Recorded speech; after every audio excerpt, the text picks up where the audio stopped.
guys, good morning po sa inyong lahat. Kung bago lang sa aking channel guys, mag-like and share and subscribe. At pindutin na rin ang notification bell para updated ka sa aking mga video.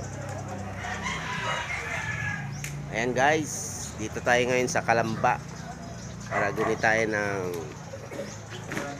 birthday ni General Vicente Lim. Ayan, tunghayan natin guys, samahan nyo ako. Standby lang kayo dyan. Dito lang ako, dyan lang kayo. Ayan guys, ang aga pa guys. Nandito mga gagandang dilag sa aking likuran. At mga Boy Scout people.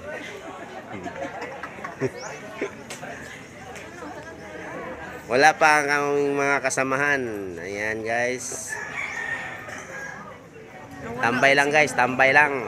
Guys,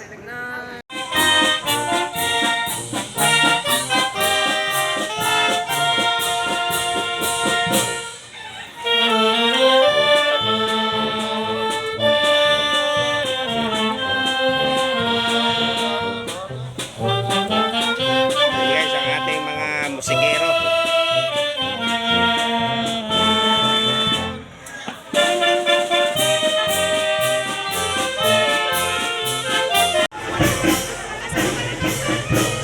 Boy Scout po, Boy Scout.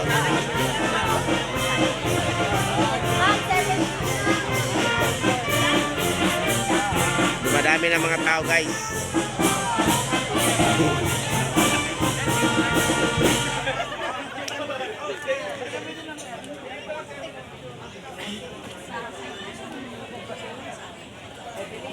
Stewardess.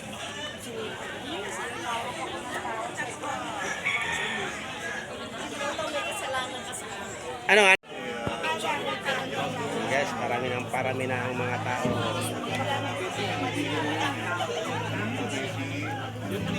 Dami na bulak-bulak. Isang bagsak na, lagyan mo ng isang souvenir yung aking cellphone. A few moments later. It marks the 136th birth anniversary celebrations of our World War II hero, our brother, Brigadier General Vicente Odico Lim. General Lim believed that this nation's strength depends on its national character, that patriotism is a moral quality that must be possessed by all, and that the will to fight makes every citizen a true soldier. Today, as we still face various challenges in our life, like General Lim, may we utilize our intelligence and courage in our fight against trials and difficulties, and may we find the strength of heart to continue on our path to continuous progress. Magandang umaga po sa inyong lahat muli. Ako po si Jerry Perez ng Dr. Jose Rizal Calambalaz number 270. Ako po ang magiging Master of Ceremony for this today's event. May I ask everyone to please rise and invoke for the holy presence of the Almighty God. Our opening prayer will be led by Brother Romel Ortiz. Afterwards, let's remain standing for the singing of the Philippine National Anthem to be led by Calamba City Brass Band, and let us witness Brother Richard Urlain to deliver the tribute to the Philippine National Flag.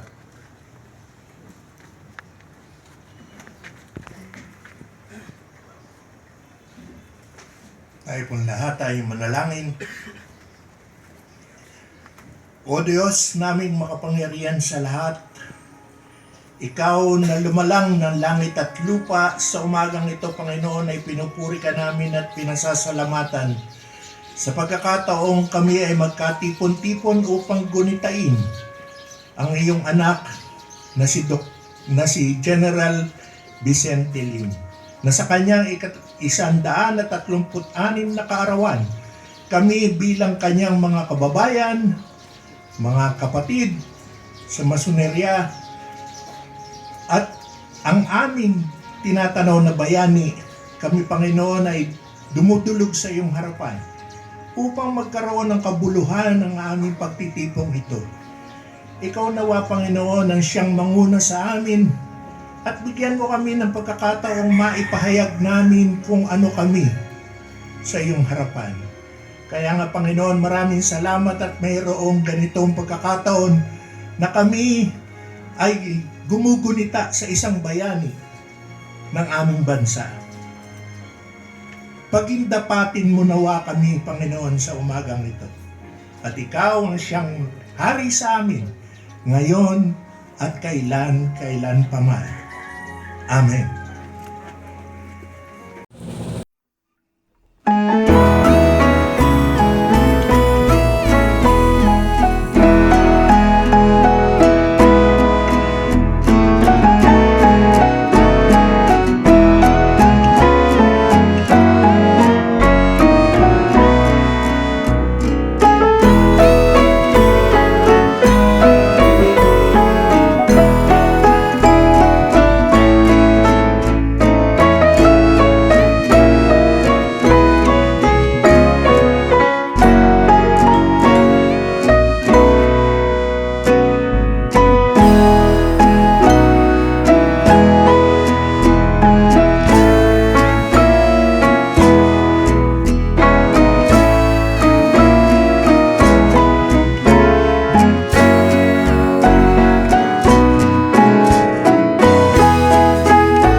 Mga kababayan, mga kapatid, ang watawat na dadagdag sa inyong harapan ay siyang watawat ng ating bansa, ang Pilipinas.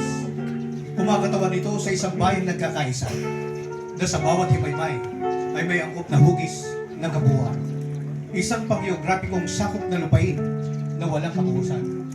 Isang republika, demokratiko, malaya at may kasarinlan. Ito isang sagisag ng pambansang kalayaan na nagsasalarawan sa lahat ng mga kakit-akit at dinadakila sa buhay ng Pilipino. Hinubog ng matipunong kamay ng panahon. Binigyang buhay ng isang mapagmahal sa kalayaang mga mamamayan at inakay ng mapagpalang diwa sa luklukan ng mga bansa. Naging pamalagi ang palatandaan nito ng ating mga pagmamala at nabubuhay na sagisag ng ating mga karapatan nang tayo ay sinilang. Sa kanyang pangalan, itinala ng kasaysayan ang pagkakatuklas at ang pagkakatatag ng isang bansa. Ang kaluluwa nito ay mabubuhay hanggang sa wakas ng panahon at ang kanyang matatayog na mga dika ay matatapos lamang kapag ang lahat ng mga bansa at mga lahi ay magmaliw ng ganap. Ang araw ay nangangahulugan ng kawalang hanggang buhay ng ating bansa at sa gisag ng palagiang liwanag na pumapatnubay sa kapalaran ng ating lahi. Ang 8 silahis ay kumakatawan sa unang mga lalawigan nagkasama-sama at tinutukoy ng 3 mga bituin, ang 3 malalaking mga puok, Luzon, Visayas at Mindanao, na inandog sa atin ng kalikasan ayon sa kalooban ng Puong May Kapal. Ang puting tansulong ay nagsasaad ng ating mapayapa at magiliw na mga hangarin, gayon din ang kawagasan at kadakilaan ng ating mga gawain ng 3 sigulay na masonerya, ang pagmamahal kapatid, pagsaklolo at katotohanan, at ang mga banal na panuntunan ng pananalig, pag-asa at pag-ibig. Ang bughaw na kalawakan ay nagpapakilala ng ating pag-ibig sa inang bayan, ang ating matayog na panuntunan at hangarin, at ang malapad na habing mula ay nagsasaad ng ating walang humpay na kakayahan na nagpapanatili sa atin sa isang bahagi sa kalawakan ng kalangitan. Sa kabuuan, ang tansulok ang araw, at ang tatlong mga bituin na bumubuo sa ating watawat ay maliwanag na sagisag ng pagkakapatiran ng tao sa ilalim ng patnubay ng pagiging ama ng Diyos.